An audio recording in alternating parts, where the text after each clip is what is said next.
Today's episode is brought to you by Mazars. SoundCartel.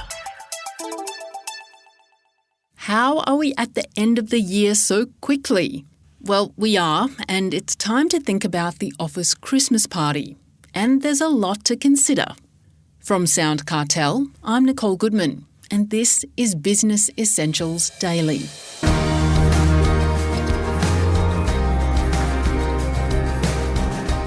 As well-intentioned as they are, not all Christmas parties end up as expected. Often it's the little things that need to be accounted for, and understanding what your team actually wants to do. That's according to workplace specialist Michelle Gibbings, who explores many of these issues around end-of-year celebrations. First, Chris Ashmore asks Michelle why a Christmas party is important for workplaces to begin with.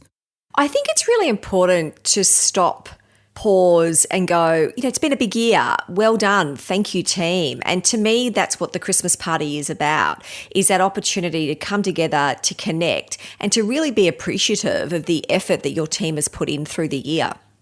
What is a good location for an end-of-year party? Is it the office or somewhere else? Does it have to be a party?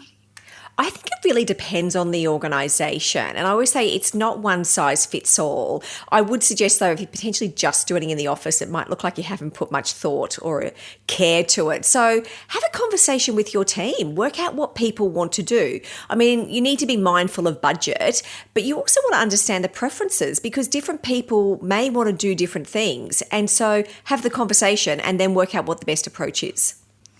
Should families be invited? I think that's a tricky question because it's one of those things, some organisations absolutely, and then in other organisations it may not work. And I think you also need to be mindful of the fact that not everybody has a family that they're going to be able to invite.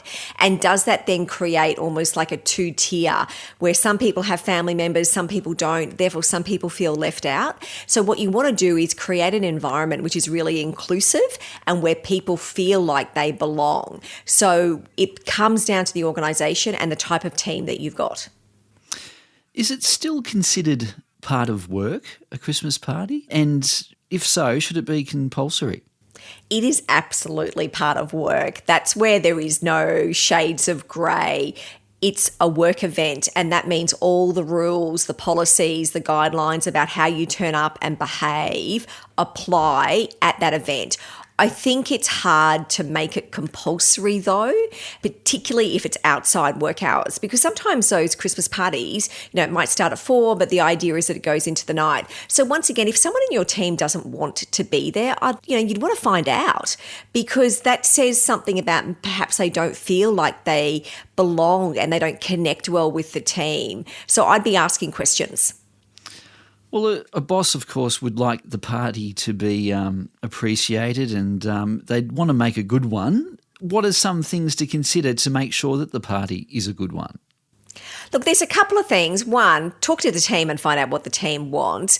A lot of people like an environment where it might be outdoors, there might be some entertainment. Gifts never go astray. But I'd also say, if your team doesn't want to have a Christmas party, can the money that was going to be used at a Christmas party be used in another way? I've seen teams who have gone off and done volunteering activity and they've loved that because they felt like they've given something back rather than just spent money on themselves. So ask questions, find out what your team wants. And once again, it's not one size fits all. Are there any things to be aware of or to be careful of? As the leader or the business owner who's running the event, you have a duty of care to your team. And so it's really important if you are doing an event that people feel safe, that they feel comfortable. If it's going to be something that goes into the night, think about how everyone's going to be getting home, that they can get home safely. So you need to make sure that as the leader, yes, you want to have fun, you want to be able to mingle, you want to be able to connect with your team, but you also need to make sure that you've got a safe environment for people to be able to enjoy themselves. You mentioned presents before. Kris Kringle, is that a good idea or not necessarily? Look, I think Kris Kringle can be fun and, it's a great way to connect and to share things. But once again, you need to make sure it's appropriate. I've seen things like that go off the rails where someone's given a Kris Kringle that they think is really funny, and then the person who's the recipient of it has been highly offended. And so with all of this, you just need to be careful. Your sense of humour may not be someone else's sense of humour. Indeed.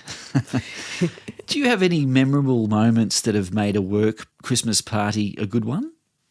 I think the best Christmas parties have been where we've just come together, spent time, we've laughed, we've had fun, and they've all been in different environments. Some of them have been at restaurants, others have been a big barbecue that's been in a park. It's been really focusing on how we connect as a team. And so to me, that's way more important than spending lots of money on a really expensive venue and really expensive food. Create an environment where people can come together, hang out, and have fun together.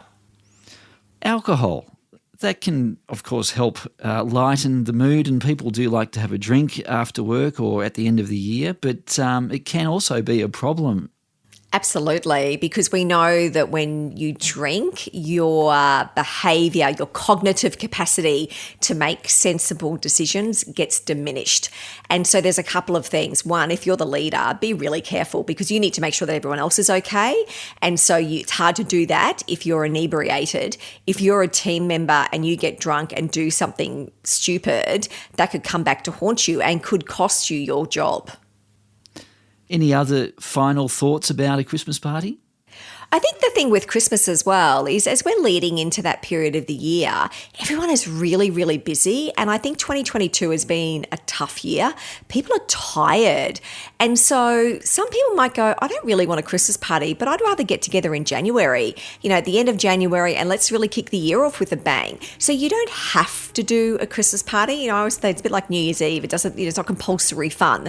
So work out what's going to work for you and your team and have a conversation, and then adapt to what that feedback says. That was workplace expert Michelle Gibbings.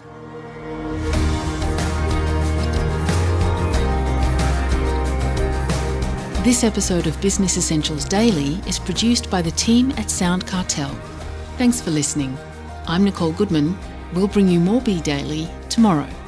Follow at BE Daily Podcast across social media and head to bedaily.com.au for more from the Business Essentials Daily podcast. SoundCartel. This episode was brought to you by Mazars. To find out more, visit mazars.com.au. That's mazars.com.au.